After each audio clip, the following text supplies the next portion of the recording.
Queremos agradecer la compañía que muchos de ustedes tuvieron. La verdad es que la sesión pasada en el cementerio San Esteban fue una sesión extraordinaria. Contamos aproximadamente con unas 250 personas. Recibimos excelentes comentarios, no solamente de los que fueron, sino de los medios de comunicación, de los ciudadanos de a pie. Aquí les compartimos algunos de las memorias, de los momentos históricos en que ustedes nos acompañaron. Tuvimos un encuentro muy glamoroso. Las ánimas del purgatorio les mandan un saludo muy especial y agradecen su presencia. Como se pueden dar cuenta, fue una masiva asistencia de todas las personas, y desde los organizadores de la cátedra, dado que todavía quedó muchísima información por desarrollar y por compartir, nos comprometimos desde ahora mismo a que en la quinta versión de la cátedra, todavía no les vamos a avisar en homenaje a quién se va a hacer, tenemos algunos postulados, pero lo que sí les podemos asegurar es que el próximo año, también en el mes de noviembre, haremos una segunda parte, ¿sí? Porque la misma comunidad lo ha solicitado y porque quedó mucha información por desarrollar, ¿sí? Quedaron unas tareas pendientes por hacer. La Universidad Nacional de Colombia, sede Manizales, en cabeza del director del programa de gestión cultural, David Esteban Molina, pues ha visto con preocupación y hace un llamado de atención para que fijemos nuestra atención en lo que puede ser el tercer módulo del cementerio San Esteban, o sea, de la puerta hacia la parte final, que es donde están las personas que aún no gozan de una identificación. Ahí tenemos una tarea muy importante para hacer, para tratar de rescatar del olvido estas personas que también en su momento fueron ciudadanos de nuestro territorio. Mientras continúo con la presentación, entonces Alejandro les va a seguir compartiendo algunos de estos momentos inolvidables que ha hecho que la sesión del pasado martes haya sido una de las sesiones más importantes desarrolladas hasta el momento, según la información que ustedes nos compartieron. Cuando uno mira este texto que escribió Jaime Fernández, pues es una reivindicación del papel de la mujer y de las actuaciones de esas heroínas aún desconocidas que acompañaban a las familias en los procesos de colonización. Yo voy a leer la presentación de Jaime, que él mismo establece en su libro. Jaime nació en Santa Rosa de Cabal, es abogado de la Universidad Libre de Pereira y miembro del número de la Academia Pereirana de Historia. Ha sido personero, contralor, asesor jurídico, secretario general, concejal y alcalde encargado de Santa Rosa de Cabal. Asimismo, ha sido funcionario del Instituto Colombiano de Bienestar Familiar, de la Contraloría General de la Nación. Ha escrito varias obras, entre las que se encuentra Santa Rosa de Cabal, Historia, Crónicas e Imágenes, Historias y Leyendas de Santa Rosa de Cabal, Santa Rosa de Cabal, Historia e Imágenes y la Civilización Cafetera. Su hoja de vida figuran varios reconocimientos, como la medalla Fermín López, otorgada por el Consejo de Santa Rosa, medalla del civismo de la Gran Orden de los Civitas, concedida por la Sociedad de Mejoras Públicas, la Araucaria de Oro, otorgada por la Alcaldía Municipal, y condecoración Orden de la Democracia Simón Bolívar, en el grado de Cruz Caballero, por la Cámara de Representantes. Como educador y periodista, en diferentes medios ha reivindicado la historia de la región, la preservación del medio ambiente y los atributos del paisaje cultural cafetero. Saludamos no solamente a Jaime, sino también a su grupo de amigos, profesores, que vienen del vecino municipio de Santa Rosa de Cabal. Bienvenidos a la cátedra. Bueno, muchas buenas noches. Quiero agradecer la cordial invitación que nos han realizado en este evento tan importante para la historia de la región. la cuarta cátedra de Historia Regional de Manizales y Caldas, Alipio Jaramillo Giraldo. Es un esfuerzo muy valioso en momentos en que a nivel institucional la historia ha pasado como a un segundo plano y donde el Estado le ha dado la espalda a esta disciplina que le da bases, que cimenta la creación de los pueblos y de las sociedades. Todo este esfuerzo que realizan los gestores de este gran proyecto del cual hemos sido parte testigos, y que lo que hemos conocido con Alba Lucía, con Luis Fernando, y yo diría que quienes tenemos los mismos objetivos, los buscamos por diferentes caminos, pero en algún lugar esos caminos se van a cruzar, y ahí es donde procedemos a esa integración, ahí es donde procedemos a ese intercambio de conocimientos, de saberes, y vamos logrando reforzar raíces ancestrales, siguiendo aquel adagio que dice que un árbol crece más entre más profundas sean las raíces. Yo quería compartir con ustedes este tema de la colonización, donde la mujer, la gran ignorada de este proceso tan interesante en la historia de Colombia, y algunos dicen que de América, pues básicamente se ha invisibilizado. Y se ha invisibilizado porque carecía de derechos, dependía del marido, pero fue desde cualquier circunstancia valiosa, protagonista de esta gesta histórica. Sobre esta obra les podría decir a ustedes que inicio con un cuadro de un autor argentino, Edward Sibori, 1900 aproximadamente, el momento en que los pintores buscaban modelos, mujeres de cuerpos proporcionados, de piel nacarada, en cuartos lujosos. Él buscó una humilde obrera y dejó como marco para esa pintura un sórdido cuarto sucio, con una media ordinaria, con todos los defectos.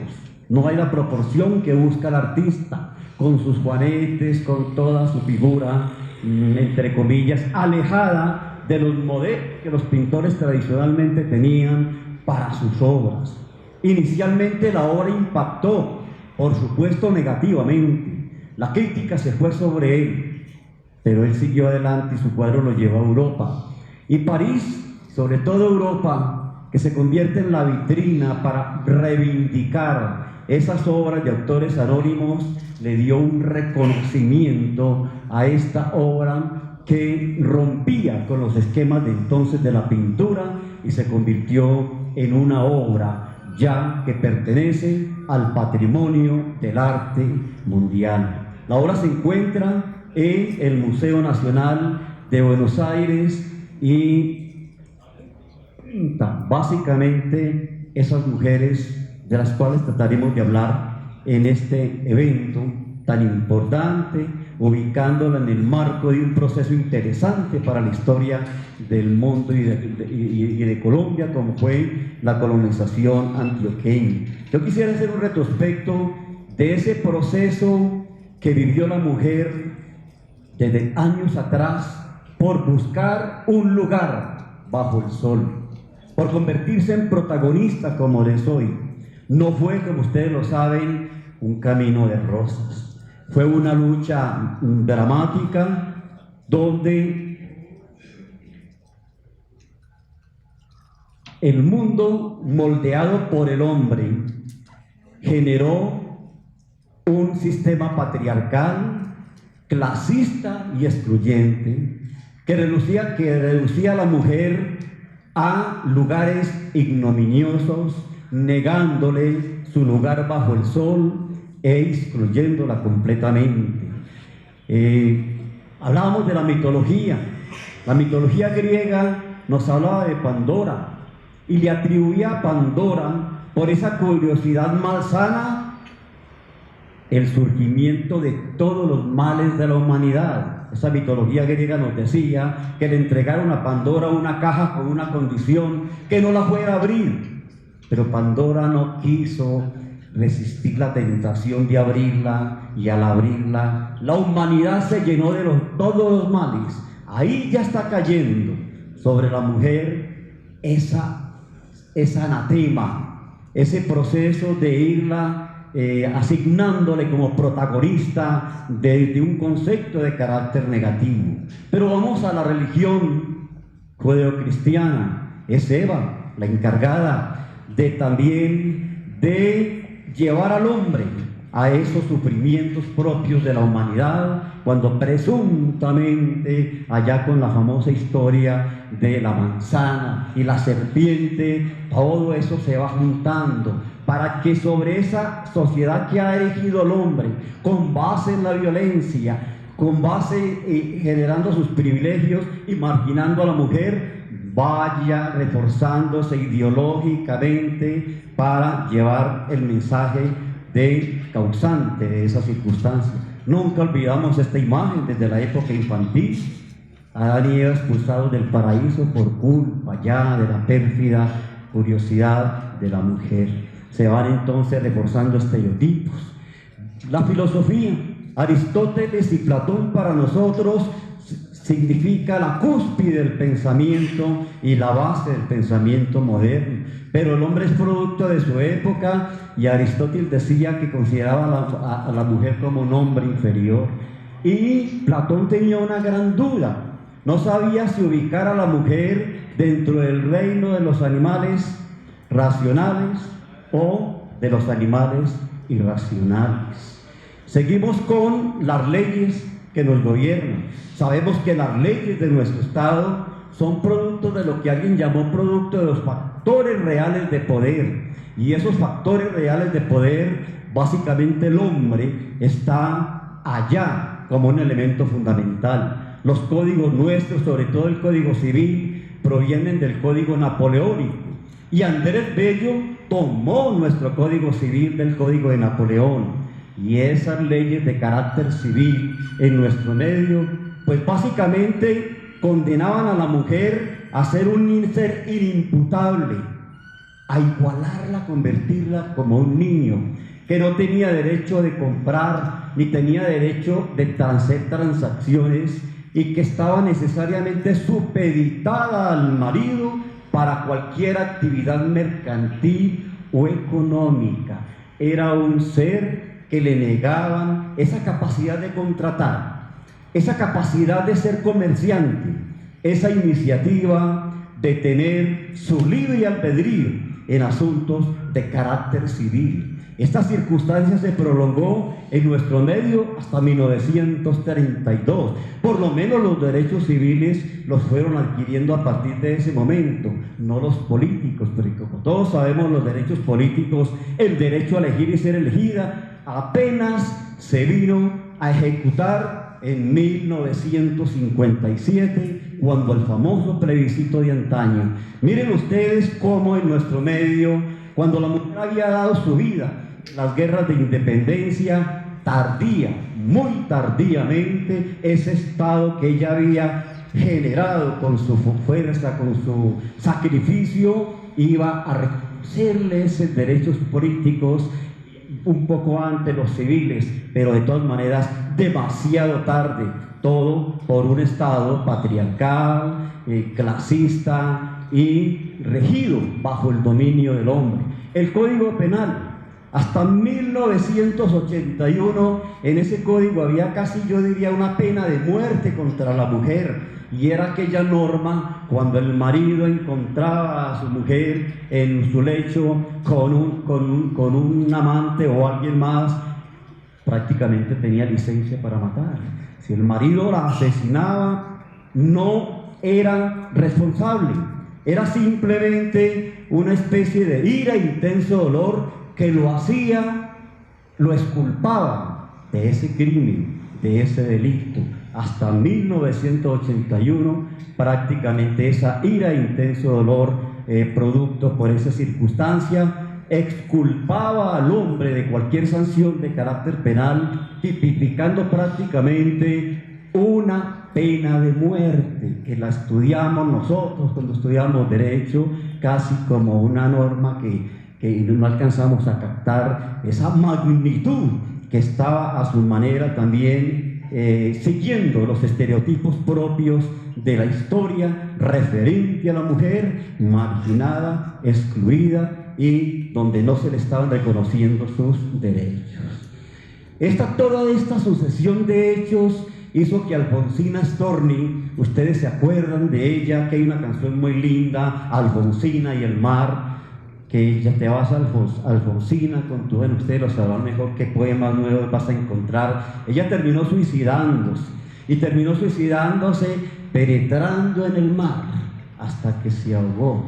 Ella en un momento dado de su vida dijo: Señor, el hijo mío que no nazca mujer, porque sabía que pesaba sobre el concepto de mujer todos este tipo de lastres que aquí un poco desilvanadamente hemos ido nosotros preconizando. Pero miren ustedes, hay una resistencia civil, y por marginada que estuviera la mujer, empezó a agrietar toda esa estructura política, social y psicológica con una serie de manifestaciones, unas veces por la razón del derecho y otras veces por la fuerza de la razón. Y así la llamaran hienas con faldas, y así le aplicaron una serie de calificativos de carácter peyorativo. La mujer fue empezando con sacrificio a ir generando sus derechos. Hay una mujer que ha sido olvidada.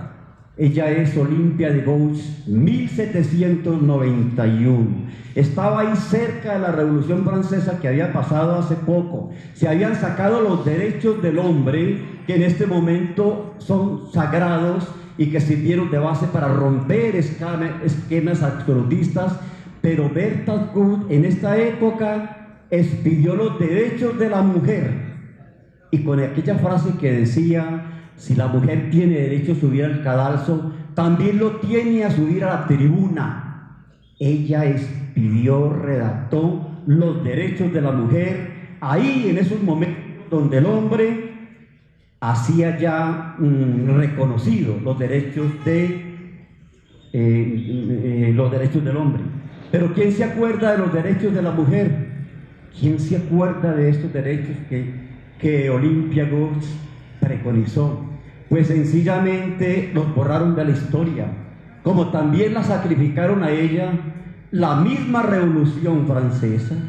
No en vano dicen que la revolución es un monstruo que termina devorando a sus propios hijos.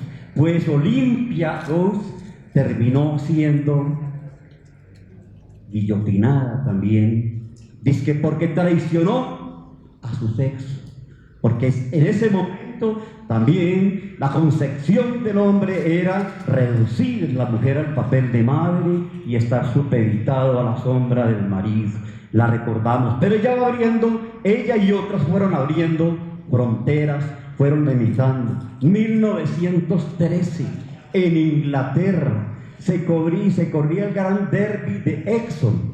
Era un evento que atraía la atención, a pesar de los limitantes de la época, de todo el mundo. Ahí estaba el caballo del rey corriendo, y ahí estaban todos los amantes de la hípica, expectantes ese momento de la recta final para ver el ganador y cubrir de gloria al corcel y al jinete. Pero Emily Davison explicó cerca de la meta y en el momento más crucial, con más expectativa, donde estaban todos los espectadores pendientes del ganador, se lanzó a la pista y fue atropellada por el caballo del rey en ese momento. Esta es la imagen que, con las limitantes propias de la época, le dio la vuelta al mundo, donde usted encuentra el jinete y el corcel inertes, y ahí a un lado Emily Davison agonizando. Ella perdió la vida en ese momento. Se le minimizó el evento, no como un acto de desespero por luchar por los derechos de la mujer, sino un acto demencial. Al fin y al cabo tenemos unos mecanismos de defensa para ignorar realidades y para seguir perpetuando desigualdades. Sin embargo, en su tumba apareció una frase que dice: hechos y no palabras.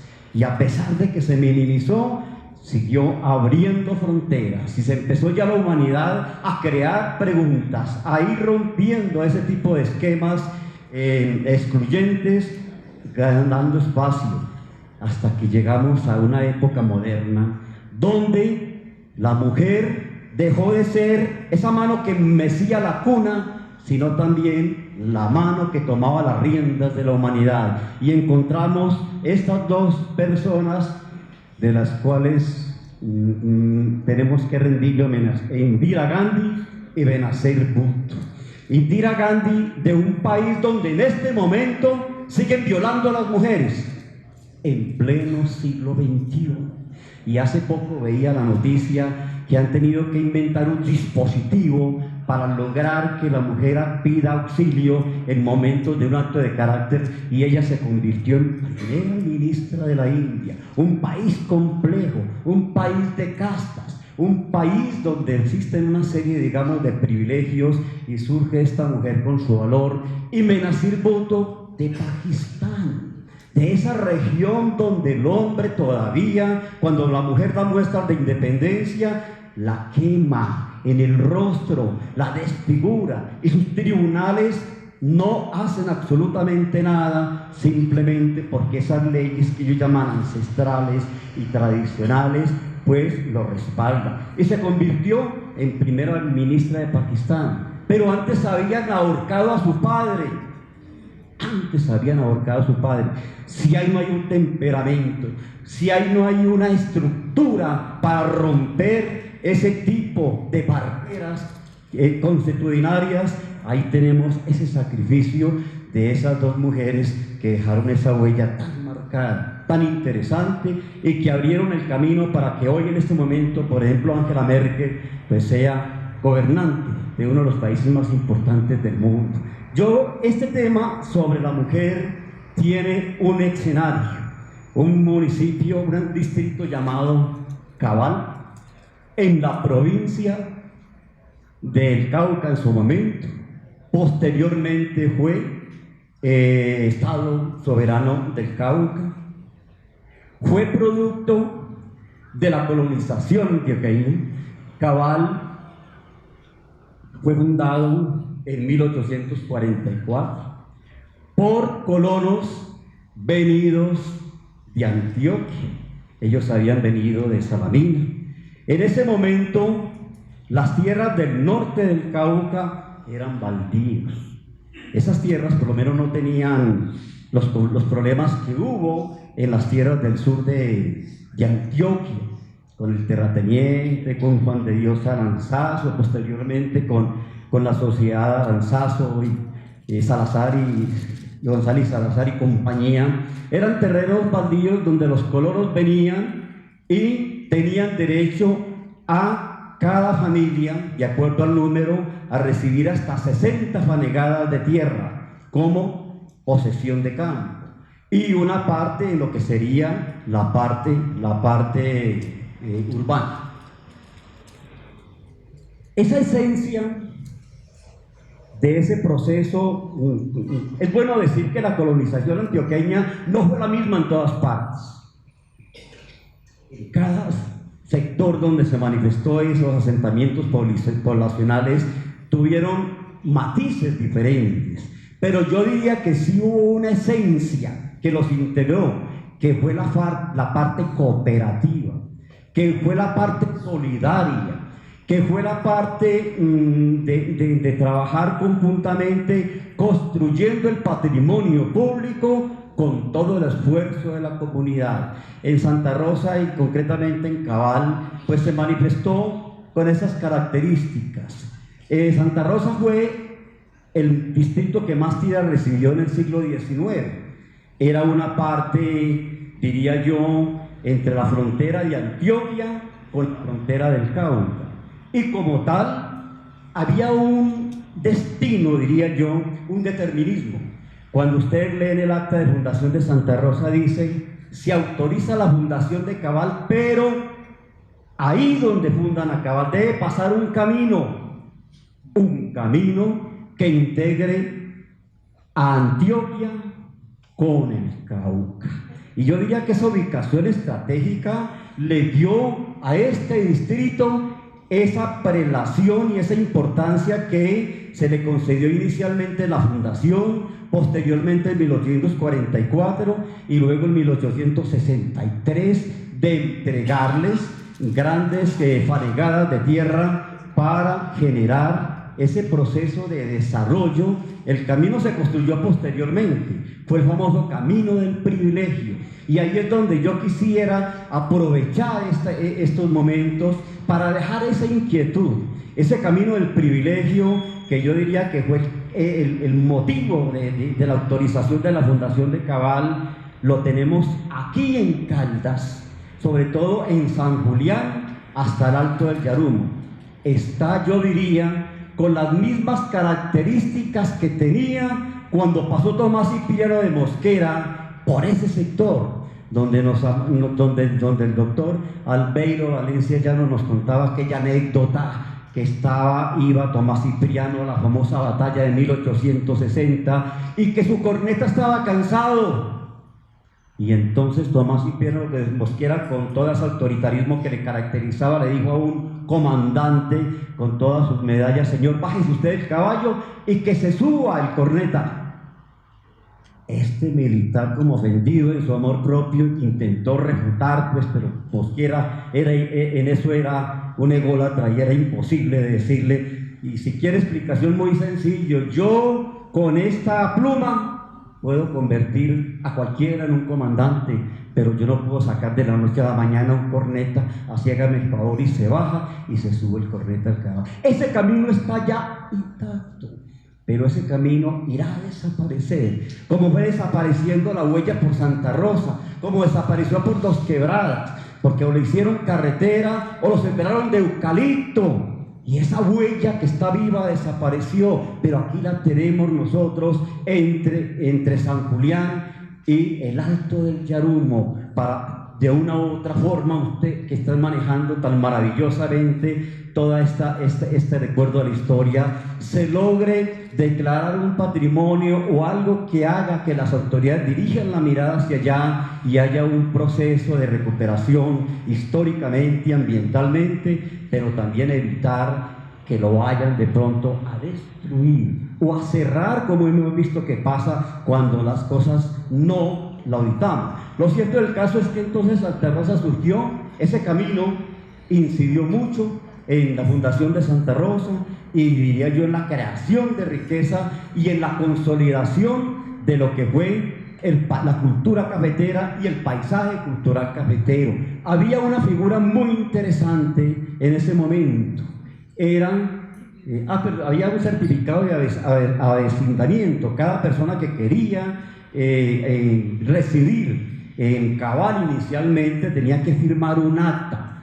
Ese acta tenía que traer un certificado del lugar de donde procedía, donde acreditaba su buena conducta, y además se comprometía a cumplir con las exigencias de ese distrito. Pero ¿cuáles eran las exigencias? Trabajar gratuitamente, colectivamente, en la construcción del patrimonio público. El camino del privilegio se construyó con ese trabajo colectivo de la gente de Santa Rosa, de la gente de Villa María, y había un empresario Félix de la Abadía que posteriormente iba a fundar a Pereira. Ahí está presente lo colectivo, que yo diría que fue esa parte que los unió con los pueblos de origen antioqueño, guardando cierto tipo de diferencias al respecto. Entonces ese trabajo, esa parte de avecindamiento exigía que las personas debían trabajar gratuitamente, construyendo el patrimonio público, entre ellos los caminos, y vuelvo a recordar el camino del privilegio. Hubo una figura llamada el trabajo personal subsidiario. Yo diría que el trabajo personal subsidiario fue esa figura que permitió generar unos pueblos con fuertes lazos de confianza. Porque con base en el trabajo personal subsidiario usted tenía, vuelvo a repetirlo, a trabajar en las obras públicas. Y cuando usted trabajaba haciendo colectivamente el patrimonio público, surge un aspecto muy interesante que son relaciones de confianza. Y ahí es donde surge una figura llamada fianza para guardar la paz.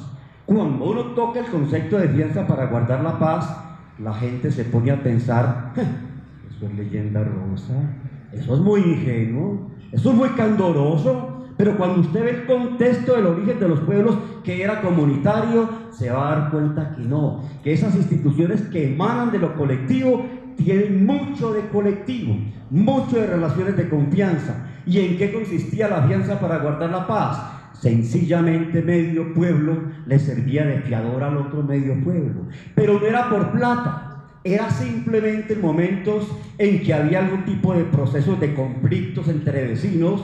El alcalde se daba cuenta que había un conflicto, el vecino los mandaba a llamar y usted tenía que ir a buscar dentro de su comunidad a alguien que le sirviera de fiador. Y usted como vecino no se negaba.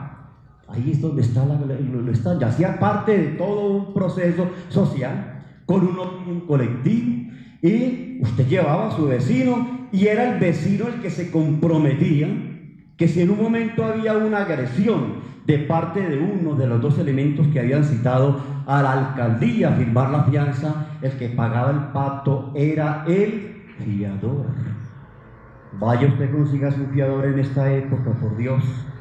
Vaya usted, hable con relaciones de confianza en esta época. Vaya usted, hable de buena fe en esta época. Pero eso no es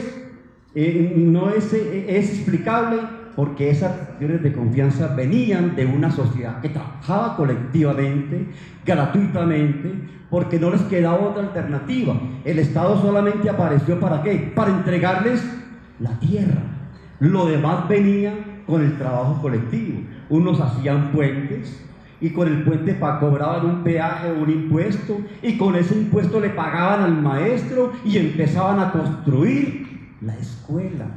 Luce como candoroso, luce como quimérico, pero si lo vemos con los ojos de hoy tal vez sí, pero si lo miran bajo la óptica ya de carácter colectivo, tiene otras características y se va a explicar. Entonces el trabajo personal subsidiario también fue un instrumento maravilloso, y la fianza para guardar la paz, les cuento que se empleaba para todo, para las divergencias entre los vecinos, para cuando le tomaban los aguardienticos los domingos y de pronto salía esa bestia que llevábamos dentro, el alcalde los mandaba a llamar y solucionaba el problema y evitaba que posteriormente el problema se agrandara con una agresión o por circunstancia también. Decían en esa época que en la fianza para guardar la paz hasta uno servía para todo, y eran como la hoja de Congo, que hasta saludos se enviaban en una hoja de Congo con la parte de ayer. Esa fianza para guardar la paz tiene mucho que ver con el concepto que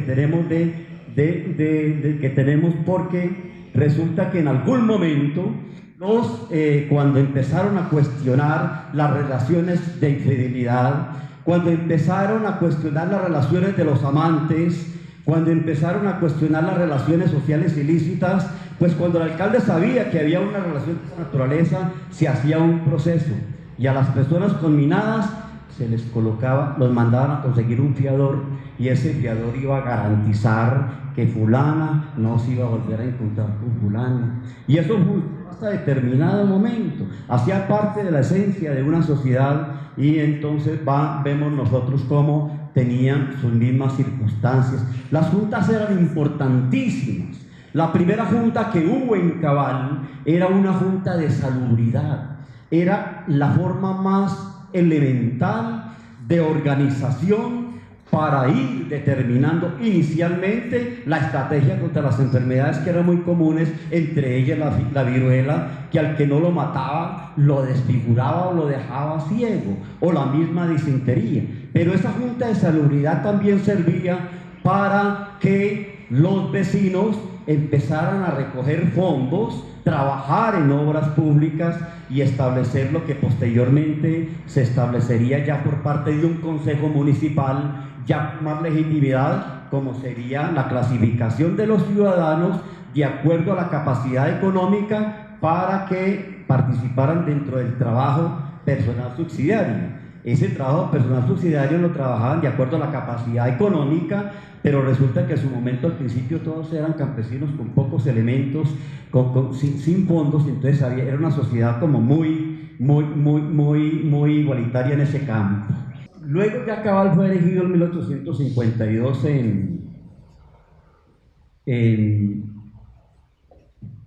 en distrito, ¿no? Ya había abandonado su condición de sitio, de aldea, y luego ya pasó a ser distrito parroquial con derecho a un alcalde, a un grupito de concejales que inicialmente en 3. Aquí tenemos nosotros, para entrar ya en materia, ese proceso donde el alcalde tenía un poder casi omnímodo, diría yo.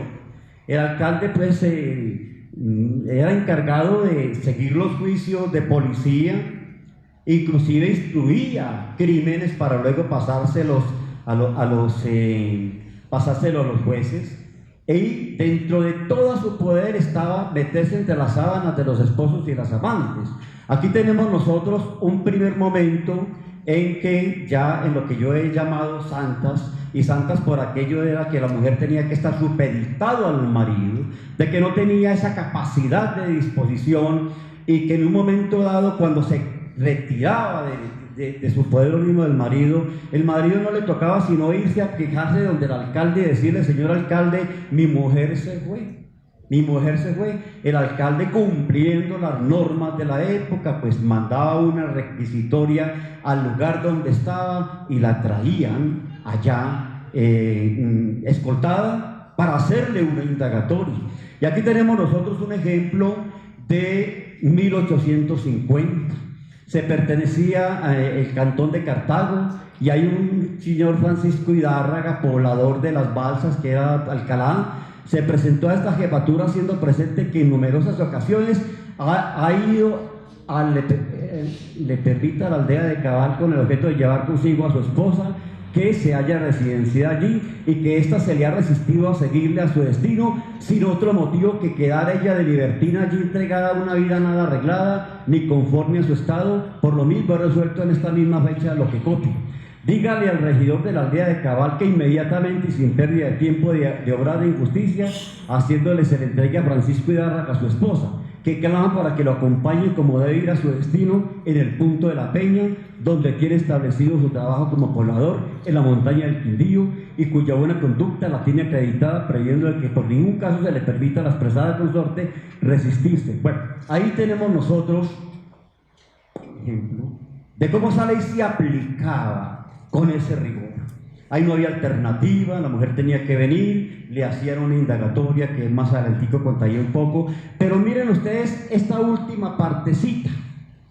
Usted se imagina un regidor en 1850, que era un campesino que a duras penas podía saber leer y escribir, y que le entregaban el carácter de ser regidor de una aldea pequeña, donde era una alcaldía, era un cuartico humilde de bareque, donde no había libros para tomar decisiones, y aparece allá el cuento alguien que hay una mujer que vive, una persona que vive escandalosa, pública y escandalosamente amancebados, y entonces el pobre regidor manda a preguntarle allá al cantón de Cartago qué hace con una mujer amancebada que ha estado con Antonio Salazar hace como 7 años, y miren la respuesta que le envía.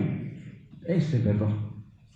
Dígale al regidor de Cabal que en el delito de amancebamiento, cuando hay denuncia jurada que se vive bajo el mismo techo, pública y escandalosamente, y concurren las demás circunstancias, que establece el artículo 462, ley primera, parte 4, Tratado de la Reconstrucción Granadina, se procede conforme a los trámites que detalla el Código de Enjuiciamiento, que es la ley 11 de mayo de 1848, a que debe arreglarse. Dios guíe usted, Ángel Diaco.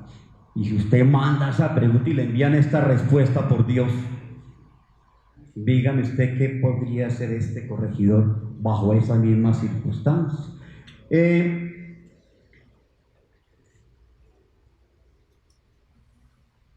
Aquí es donde nosotros entramos a escrutar ese papel protagónico de la mujer en el proceso de la colonización antioqueña. La mujer, como dice, es un alma de cristal y blindada en acero. Se convirtió siempre en un trabajo, el trabajo era una religión, pero esa religión, la mujer tenía un protagonismo fundamental. Usted se imagina ese concepto bíblico de crecer y multiplicados, que para esa época era un dogma. Pues la verdad era que no solamente armonizaba con el concepto religioso, sino que en la época se requería mano de obra familiar para atender esas parcelas de hasta 60 fanegadas que se le había entregado a la familia. Y entonces de ahí es donde encontramos nosotros familias de 15, 18, 20 y más hijos. Usted se imagina con toda una montaña para cultivar, y la mujer con toda la prole, con todo lo que significa el proceso de la crianza, de la maternidad, además de las labores del hogar. Pero además de esas labores era ella un elemento fundamental para mantener ese engranaje, esa economía familiar en plena actividad. La maternidad era una dura prueba que minaba su integridad, ponía en peligro su existencia y consumía buena parte del tiempo en la crianza con su numerosa prole. Además se hacía cargo de las tierras al ausentarse su esposo, aparte de compañera, era factor vital para la economía familiar. Era común que el marido tenía que salir a las tierras de Antioquia o al Cauca más profundo a llevar cerdos, a comercializar, y la mujer tenía que quedarse al frente de esa empresa de carácter familiar, con todas las circunstancias de sus numerosos hijos y supliendo su ausencia del marido. Por eso encontramos nosotros que cuando faltaba la mujer, ese engranaje empezaba a resentirse, y lo que le interesaba al marido era que volviera para llenar ese vacío, para mantener ese tipo de actividad. Yo diría que en ese momento era una socia imprescindible, además de compañera, pero yo diría que las cosas cambiaron cuando la mujer dejó de ser en la sociedad moderna. El marido la convirtió en una reina, la convirtió allá en algo, digamos, atractivo, y ya cambiaron las circunstancias frente a eso.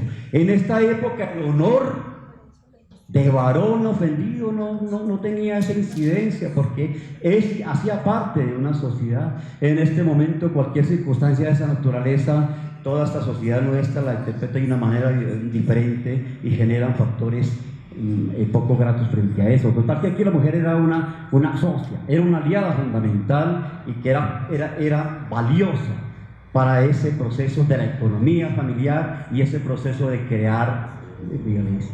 Yo aquí volvemos otra vez con la fianza para guardar la paz. Quería como resaltar ese aspecto, porque sigue siendo producto de una sociedad que sus relaciones estaban basadas en relaciones de confianza, producto del trabajo colectivo. Y entonces esa fianza para guardar la paz fue la que posteriormente, en la época nuestra, le decían a uno los abuelos que la palabra empeñada era una escritura pública, y que a veces le decían que los negocios no se hacían con notario, y si a usted le decían que tenía que firmar una letra o algún tipo de documento, la persona se sentía un poco ofendida. Pues la verdad es que no está muy lejos de la realidad, porque tiene raíces muy profundas en la cultura del proceso de colonización antioqueña. Extraño, claro que sí extraño, pero era una sociedad cuyo seno era colectivo, cuyo seno era solidario, y las instituciones que emanaban de esa sociedad, pues básicamente tenían esa misma característica que en este momento pueden lucir candorosas o pueden lucir un poco fuera de contexto y a veces inclusive hasta increíble, a veces hasta increíble. Lo colectivo de estas sociedades nuestras, de la colonización, que yo diría que es lo que nos une con todos esos pueblos que tienen ese origen, lo colectivo de esa sociedad, lo veía uno en los caminos. Alba Lucía y Luis Fernando, que han recorrido esos caminos, ¿cuántas veces ustedes no vamos por una parte crítica de un camino y aparece una montaña que cae perpendicularmente por una franja pequeña del camino y un poquito más allá está el abismo donde pasa el río y encuentra usted que hay una grieta dentro de la montaña y dentro de la montaña hay una imagen de carácter religiosa? Pero algo extraño, en esa imagen ve uno velas a medio consumir y ve monedas. Y lo primero que uno piensa, esto parece un rito de macumba o un rito de vudú. Y cuando comienza uno a escrutar cuál es la explicación, se da cuenta que ese era un camino crítico, un paso crítico, que iba hacia la laguna o de pronto hacia el Tolima, y el arriero que no llevaba velas dejaba las monedas en torno a esa imagen, para que quien subiera o bajara y llevara velas, tomara las monedas y colocara las velas en un equivalente al número de monedas que había. Se arrodillaba y rezaba una oración por esas personas que pasaban. Ahí está una imagen de ese anexo, de ese tipo de conexión invisible entre miembros de una sociedad que compartía unos valores comunes, que no se conocían, pero que en cierta forma iban reforzando todas esas raíces de carácter cultural. ¿Por qué este aspecto colectivo, producto de estas condiciones, yo diría que tuvo una ultra actividad en el tiempo? Y la vivimos nosotros con Manizales, en el incendio en la década del 20, no era que hacía la sociedad a ir a trabajar colectivamente en recuperar su ciudad. Eso era memoria colectiva, de esa época colectiva. La tuvo Pereira con la construcción de su Villa Olímpica y su mismo aeropuerto. Y nosotros cuando estábamos en el campo, veíamos cómo un campesino que tenía su tierra montada, que todos los campesinos se unían e iban a trabajar colectivamente en ese predio. Al final armaban una amable guachafita en torno al tiple y en torno al baile. Ahí estaba la memoria histórica, la memoria colectiva, producto de esa época que fundamentalmente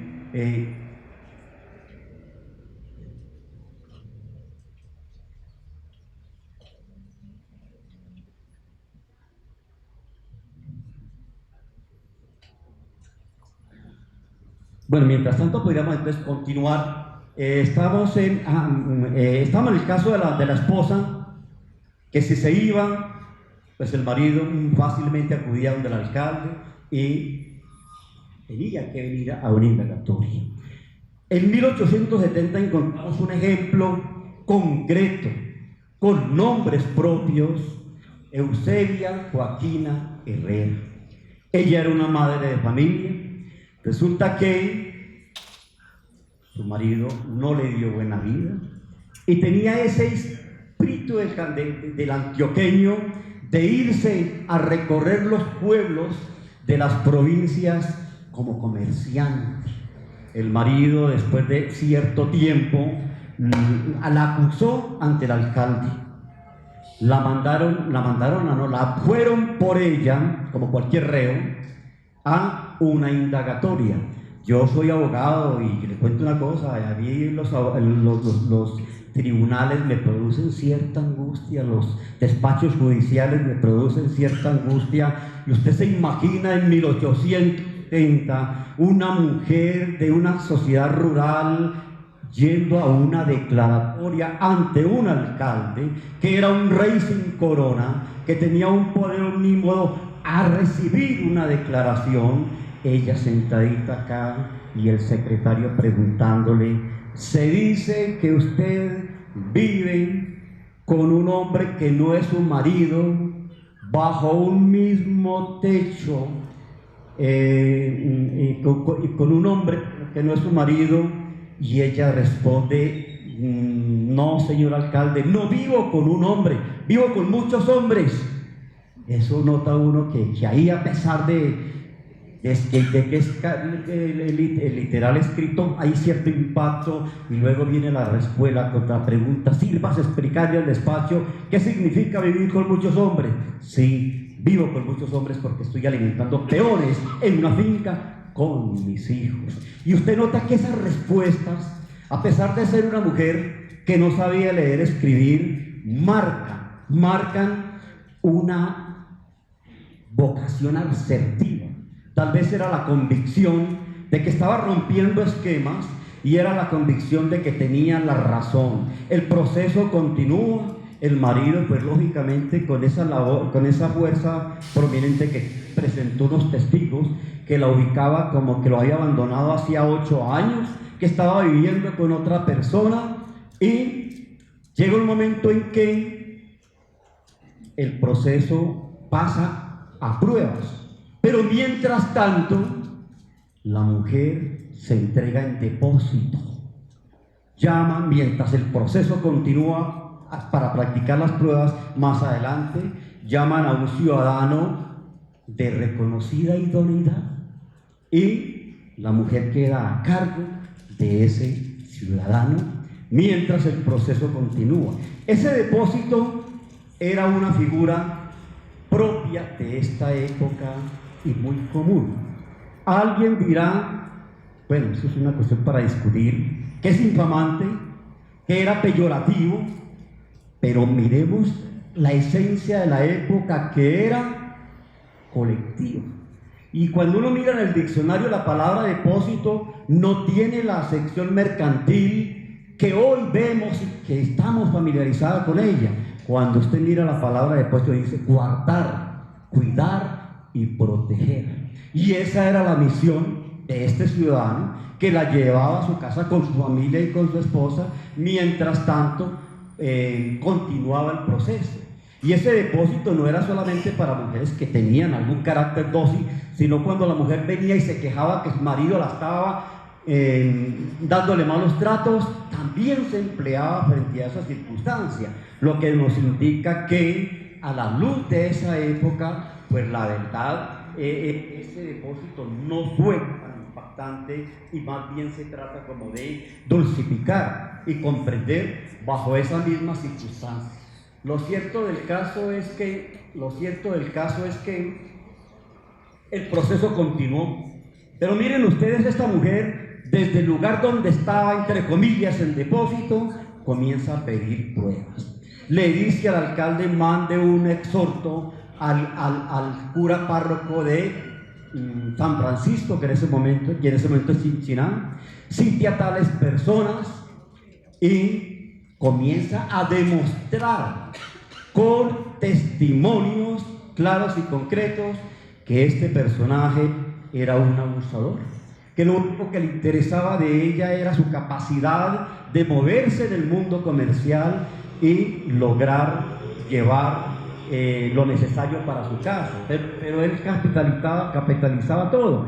Vendió su casa, los dejó en la calle, la trató mal mientras estaba embarazada, y por último ella saca una carta guardada, un as en la manga, un documento hecho a mano donde el esposo le daba autorización para manejar sus bienes, le da autorización para efectuar su vida de comerciante. Y ese tipo de documento en su momento cambió la actitud del alcalde en ese momento, y generó entonces ya un proceso diferente, que hizo que, aquí tenemos el proceso de Ana Joaquina Herrera. Su esposo la acusa de abandono de hogar. Solicita, miren ustedes, se le entregue y obligue a vivir con él, sufrir previamente la pena de 3 días de arresto en la cárcel del distrito y obligada a prestar caución de buena conducta, debiendo permanecer en la cárcel hasta que un ciudadano se compromete y preste caución por su buena conducta. Responde con serenidad a los cargos, ya lo había visto, no es intervenida, se entrega en depósito a un ciudadano de reconocida dignidad y se abre el juicio a prueba. Ya habíamos dicho que ella empezó a solicitarle al alcalde que pidiera tales testimonios del cura. Imagínense del cura por allá de San Francisco, de Chichiná, en un proceso digamos, de separación. Y miren ustedes los alegatos de conclusión tan brillantes, tan elegantes, que no se lo imagina uno salido del corazón de una campesina en 1870 ante un alcalde que tenía esa autoridad. He comprado una casa para librar a mis hijos de la intemperie. Mi esposo ha tenido la bondad de dejarnos en la calle sin la menor consideración. Me ha dado mala vida y trato cruel. Con las declaraciones se prueba la falsedad de mi abandono del hogar. Él mismo me otorgó un documento para administrar mis propios bienes y me autoriza a andar libremente, aunque tan mala esposa como dice, nunca había tocado tan de lleno un punto como el honor. Miren esto, el honor era un valor de esa época. Miren lo que dice, aunque tan mala esposa como dice, nunca había tocado tan de lleno un punto como el honor.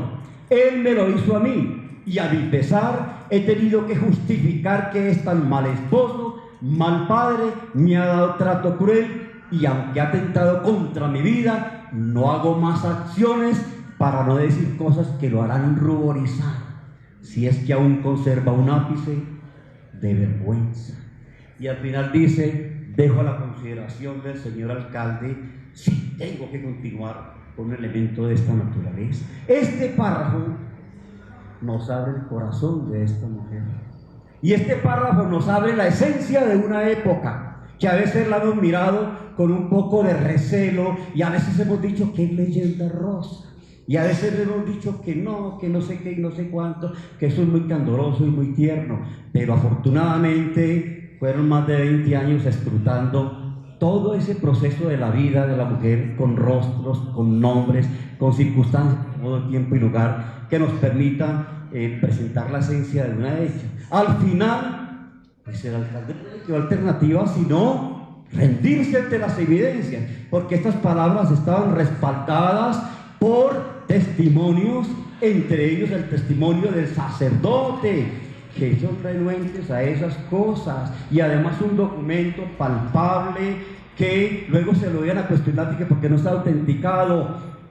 Y aquí es donde viene el famoso santanderismo que nos ha caracterizado, donde esa descendencia nuestra de los españoles, dentro de tantas cosas buenas que nos dejaron, yo no sé cuáles son las cosas buenas, porque tantas cosas, entre ellos estaba esa actitud rabulesca, de tinterillo. No, yo no quiero meterme, yo también soy abogado para que no nos metamos ahí en esos cuentos.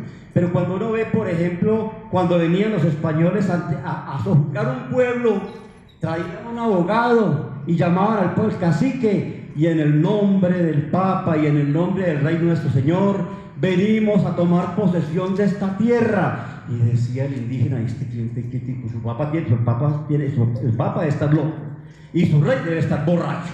Pero ¿cómo así que tomar el nombre de ellos y nos van a quitar la tierra? Pues eso nos pone de presente esa herencia de pronto que dejamos de Leguleya y de santanderismo.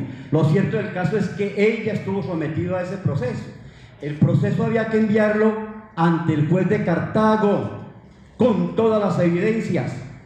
Y atérrense ustedes, el juez de Cartago lo devolvió, porque no se había tramitado en papel sellado. Cualquier parecido con la realidad, donde cualquier circunstancia constituye un acto de nulidad, y ahí vamos, el Estado de Derecho no puede pasar por alto estas cosas, pues le cuento que hasta ahí llegó la historia de ella, porque no se volvió a tener noticia de que continuó frente a eso. Pero seamos optimistas, digamos que la fuerza de los elementos hizo prevalecer la ley, respaldado en argumentos, y ella continuó por los pueblos de los pueblos de Antioquia y del Cauca, comercializando con la persona que ella había elegido como compañero posteriormente, y su esposo quedó allá rumiando su tristeza, su desgracia, como fiel premio a su actitud de parásito. Bueno, sigamos a continuar para ir agilizando un poco. Esa es que había casos muy dramáticos donde la mujer, pues hombre, la llevaban a la cárcel porque no quería seguir con su marido, y allá le tocaba estar con las damas que hacían parte ya un poco más adelante de lo que llamaban zona de tolerancia. La esposa ajena a todas esas cosas, allá también con otra parte de nuestra sociedad, y entonces ustedes ven que hay un proceso demasiado contradictorio entre los procesos que estamos viviendo. En cuanto a las relaciones ilícitas, el precio del amor, ya que en el caso de los amantes, pues sabemos que todo tenía que estar regido por un matrimonio, con la bendición del sacerdote, pero ya y la sociedad perseguía a los amantes. Aquí tenemos en 1859 lo que el Código Penal estipulaba: las personas de diferente sexo que si ser casadas hicieran vida como tales en una misma casa de una manera pública y escandalosa, serán confinados a lugares distintos por lo menos 20 leguas. La pena se agravaba si eran funcionarios públicos o eclesiásticos. Si las relaciones eran menos de un mes, tenían un tratamiento diferente si eran menores de un mes o superaban este límite. Si ocurría lo primero, los amantes debían conseguir entre los vecinos un fiador bajo multa que debía garantizar la buena conducta. Entonces había dos tipos de relaciones: la una que pasaba de un mes. Cuando eso se daba, había un proceso largo. Llamaban a los vecinos, porque recuerden ustedes, pueblo chiquito, infierno grande. Y allá los vecinos contaban que las relaciones eran debajo de tal palo, o que furtivamente entraban por la noche y que llevaban más de un mes en esos escarceos, y cuando llevaban más de un mes en ese tipo de escarceos de carácter amatorio, pues ya estaban entrando dentro del conducto llamado amancebamiento, y venía una condena. Y esa condena inicialmente estaba planteada bueno, ya después cambió, pero en cierto momento la condena estaba entre 3 meses y 1 año, donde el juez o el alcalde escogía a su gusto si era cárcel o era confinamiento, si a la mujer la mandaban a la cárcel o la mandaban al marido en confinamiento, es decir, lo mandaban a 2 lugares diferentes, aquí decían, tenía 20 leguas de diferencia. Es decir, algo a uno, si el cliente era de Aguadas, lo mandaban a Santa Rosa, y a la mujer la dejaban allá pagando los 3 meses en la cárcel. Esa era la sanción por las relaciones ilícitas mayores de un mes.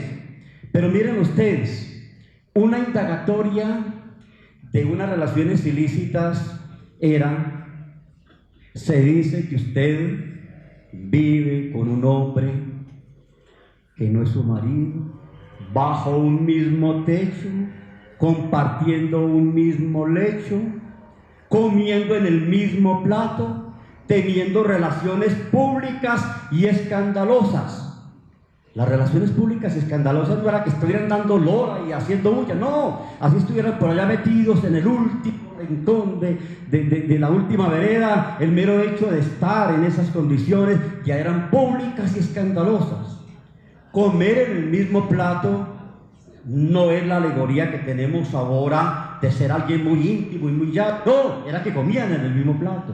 Ese era uno de un acto de lo que estaba marcando esa integración. Y luego le agregaban y se prodigian caricias como si fueran marido y mujer, y le da la manutención. Eso era lo que podríamos llamar los verbos rectores, que tipificaban, después de un mes de relaciones, ese proceso de relaciones ilícitas que tipificaban el amancebamiento. ¿Y conllevaba qué? Conllevaba la separación, con 50 leguas de diferencia, el uno detenido o el otro confinado o como determinaba el juez. ¿Y los hijos qué? Esas parejas que tenían relaciones de esa característica tenían hijos. Los hijos, le cuento que por ninguna parte ve uno la solución del problema. Uno se imaginaría que el concepto era entregársele también a un ciudadano para que estuvieran los hijos. Y hay un caso ahí increíble que si se los cuento ustedes me van a decir es más mentiroso, y aquí, hasta aquí llegó la confianza que les tengo, de una pareja en Aguadas que en 4 años tuvieron 9 hijos, 3 partos de trillizos.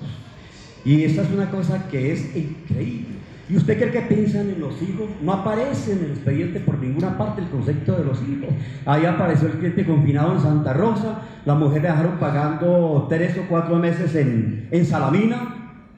El asunto de los hijos, la verdad es que no queda ni constancia, ni parece que la ley se interesara en ese momento, como ocurre en este momento, por el niño, que es el elemento. Ya ahí queda ese gran interrogante. Las de menos de un mes, pues el alcalde lo llamaba y le decía: fulano y fulana, consígase entre la gente un fiador.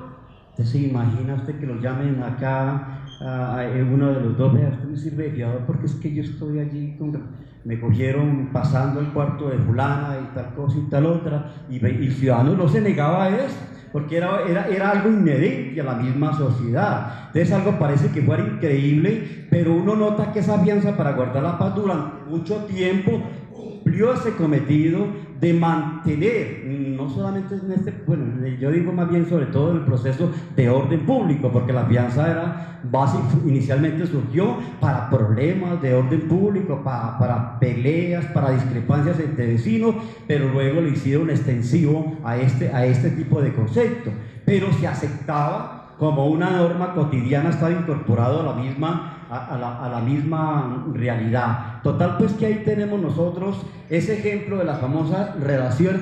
Esto se acababa muy fácil. Si había algún inconveniente, las parejas se casaban. Ya entonces decían: no, señor alcalde, yo no quiero que continúe el proceso, yo me voy a casar con fulana y tal. Entonces hágame el favor y hable con el cura, manden a decir los responsables, y el proceso se cerraba y el proceso se cancelaba. Esta es la parte ahí de las relaciones de las bueno, quería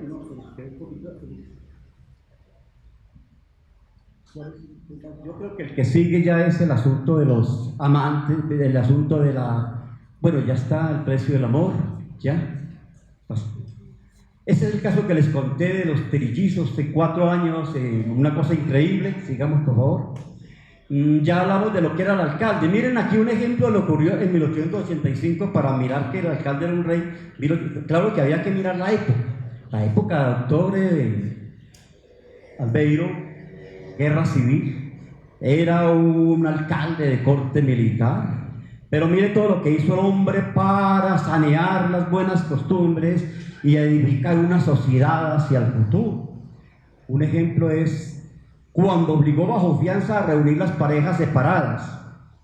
Todo el que estaba separado los mandaba a llamar: y usted tiene que unirse con un fiador, y se van otra vez para su casa. Romper las relaciones de los amantes, entregar en depósito a las mujeres que atentaban contra la moral, mantener comunicación con el inspector de policía de Manizales para recibir a las mujeres públicas y amancebadas que éste expulsaba para que les apriete clavija, decía él de Manizales.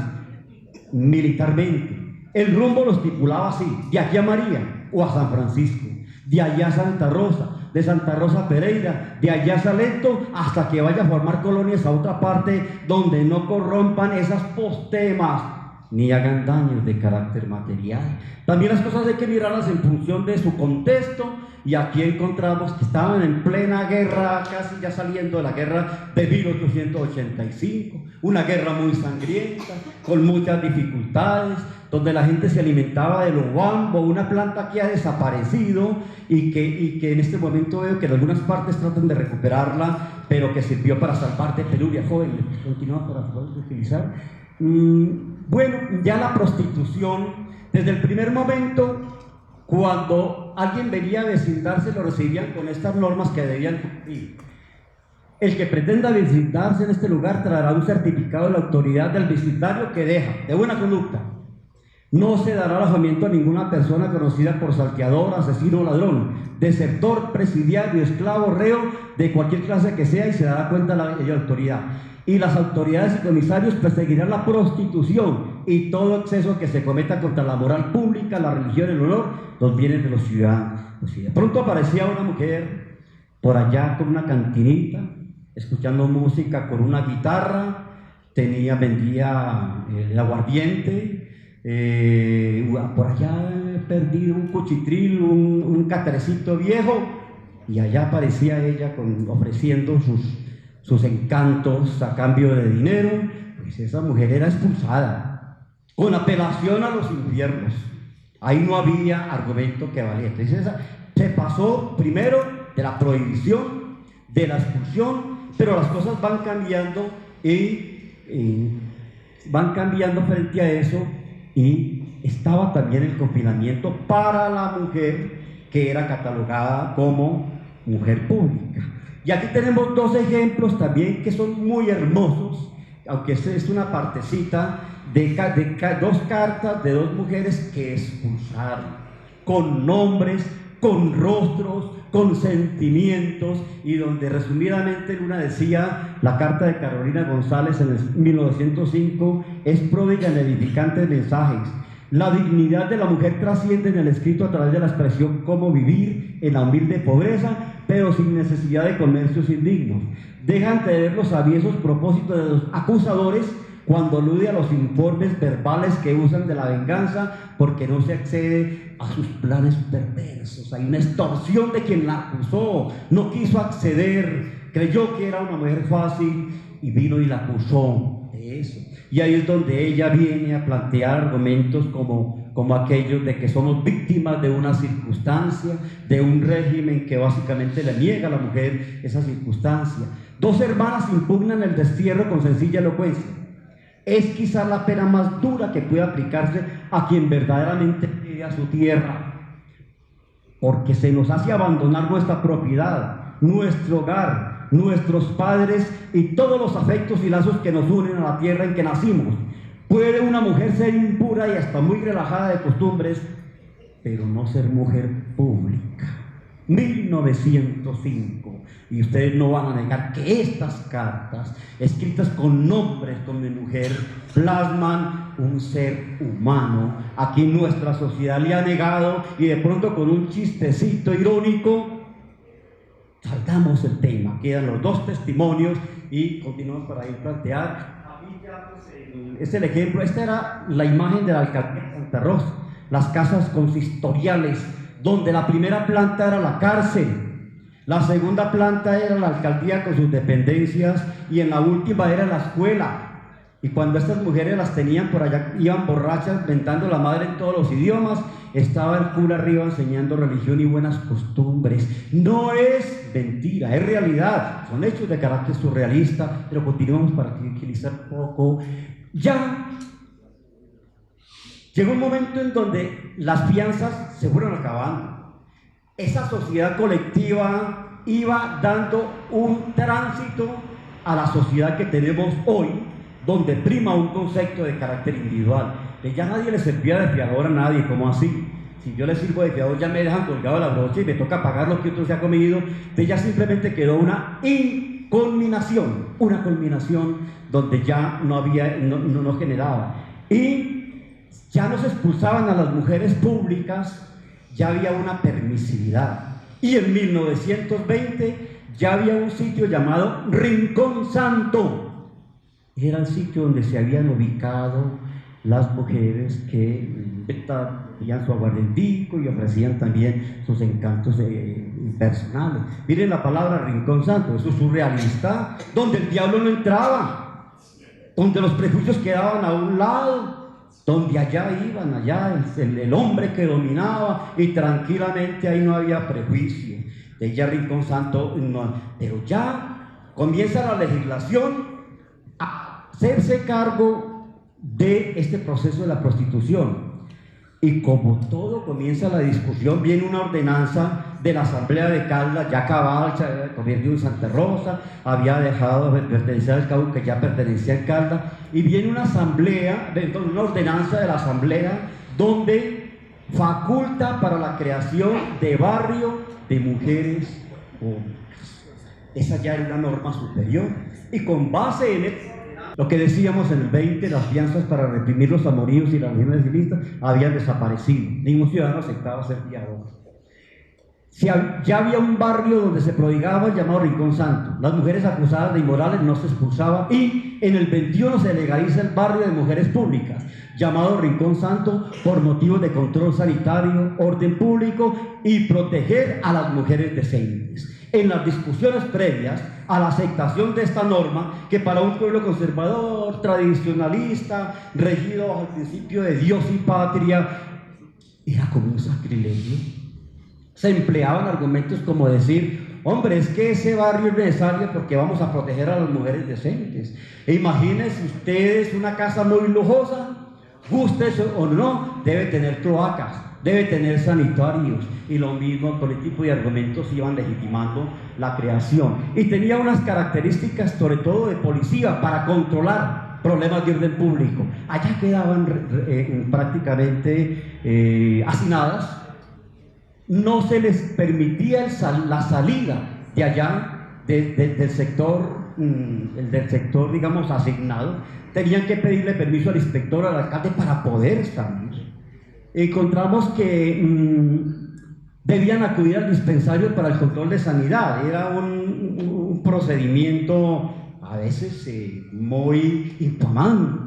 Era lo que llamaban la oficina de registro, donde cada 8 días tenían que ir, donde un médico que escrutaba si la mujer tenía algún problema de alguna enfermedad de carácter venérea.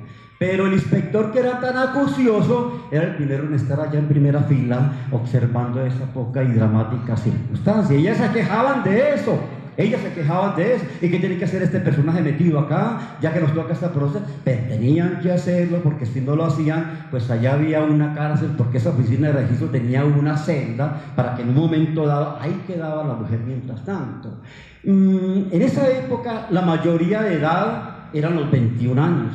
Usted se imagina un jayán de 19 años, con pantalón cortico, piernipeludo, con las hormonas alborotadas, y haciéndose pasar por un adulto para ir allá a disfrutar las delicias del jardín, el jardín de las delicias de una zona. Pues esos clientes andaban desesperados y le mandaban cartas allá, donde el alcalde: somos ya adultos, necesitamos que nos permita ir allá. Pues no, la palabra era que no. Cuando de pronto se colocaban los pantalones largos, la policía los sacaba. El argumento era: te maduraste, y dice, todavía te falta 21 años, 19, y ellos allá con las hormonas alborotadas, deseando estar allá en esa circunstancia.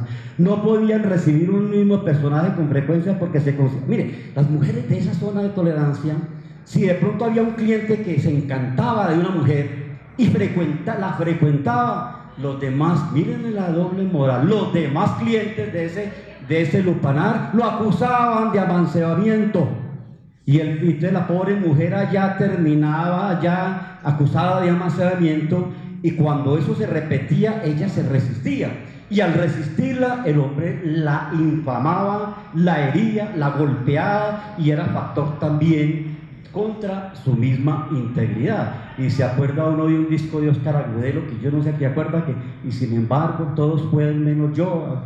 Hoy ¿cómo es la cosa? Hoy cualquiera puede besarla. No sé cómo es el disco, pero es por ese lado. Miren ustedes, frente a esa circunstancia, algo más triste de la condición que tenía, que se definía una de ellas como: pesa sobre mí como una montaña el título infamante de ser mujer pública, señor alcalde. Y resulta que estas mujeres, cuando morían, no las enterraban en el Camposanto. El cementerio tenía un lugar allá aparte, un muladar, donde enterraban a quienes se suicidaban o enterraban a las mujeres que llamaban mujeres públicas. Iba simplemente el sepulturero, no sé quién la acompañaría, allá quedaba en ese proceso dramático de nuestra historia. Total, pues que, entre otras cosas, los muladares al principio daban miedo. La gente se alejaba piadosamente, miraba aquí con temor, pero gradualmente, por piedad, se fueron acercando al muladar y empezaron a rezar en contra de lo que la iglesia quería, y empezaron a llevar florecitas. Y de pronto por allá se esparció el rumor de que una de esas personas había hecho un milagro y se convirtió el muladar en sitio tenebroso, en sitio de ir allá a pedir, como pasa en Bogotá con las boleticas que le dejaban a determinadas personas. Pues total que perdió el encanto, perdió el carácter de escarmiento que tenía el muladar y tuvieron que quitarlo frente a eso. Y las luces rojas, que siempre son características de ese sitio de prostitución, pues viene simplemente de la época de la construcción del ferrocarril, donde quien trabajaba en el ferrocarril cargaba una lámpara roja. Y esa lámpara roja, como tenían un servicio de tiempo completo, pues ellos mientras no estaban trabajando se iban para estos sitios, dejaban la lámpara ahí prendida para que si alguien había algún tipo de necesidad de una falla mecánica de una locomotora, sabían dónde lo encontraban, y ese fue lo que identificó ese color rojo de estos sitios de prostitución. Total que ese rojo nos sigue excitando cada vez que pasamos por algún sitio, y quién sabe qué se imaginará uno frente a esas circunstancias. Vamos para allá para terminar. Bueno, resulta que cambiaron las épocas. Terminó la época del 20 y hubo un cambio en nuestra historia muy fuerte, que fue que el Partido Conservador perdió el poder, subió el liberalismo y viene un cambio, lo que diría yo un agirnamiento. Ya esas mujeres de la zona de tolerancia cumplían otra labor fundamental, que era, llamaban sitios coreográficos, donde había autorización para bailar toda la noche. Ella, ese sitio, se encontraba un atractivo más. No era la mujer más apasionada, sino tal vez la más cotizada, era aquella que mejor bailaba, y se convirtió en un centro de recreo donde, claro, había crímenes y había todo, pero la gente idealizó el momento diciendo que yo me voy para el barrio sin plata, me duermo y amanezco con plata en el bolsillo, porque es un proceso de... Ya cambió el nombre de Rincón Santo y lo llamaron Machín. Yo me preguntaba por qué Machín, y arranqué yo con toda esa gente que se formó en ese medio, y resulta que en la década del 30, cuando se cambió el nombre de Rincón Santo por Machín, y también vino un sitio de baile coreográfico allá en ese sitio, estaba muy en boga Antonio Machín. A quienes les encanta el bolero, es un bolerista maravilloso, pero también tenía un cuarteto de baile que llamaba el Cuarteto Machín. Y había un dicho que decía: se mueve más que las maracas de Machín. Y como les parece que esa expresión sirvió para colocar aquí este cambio de, digamos, de actitud, de uso de la parte de la zona de tolerancia, y fue así como Rincón Santo se convirtió en el Machín, con mujeres que marcaron una época, con mujeres que mostraron también su rebeldía, y con mujeres que desafiaron esas normas. En 1927 hubo algo muy duro cuando venía en un carro de Pereira una mujer de estas y se paró un policía al decirle al conductor que parara, y ahí venía un ciudadano del notablato y le dijo al conductor: no, sí, que no me haga pasar vergüenza.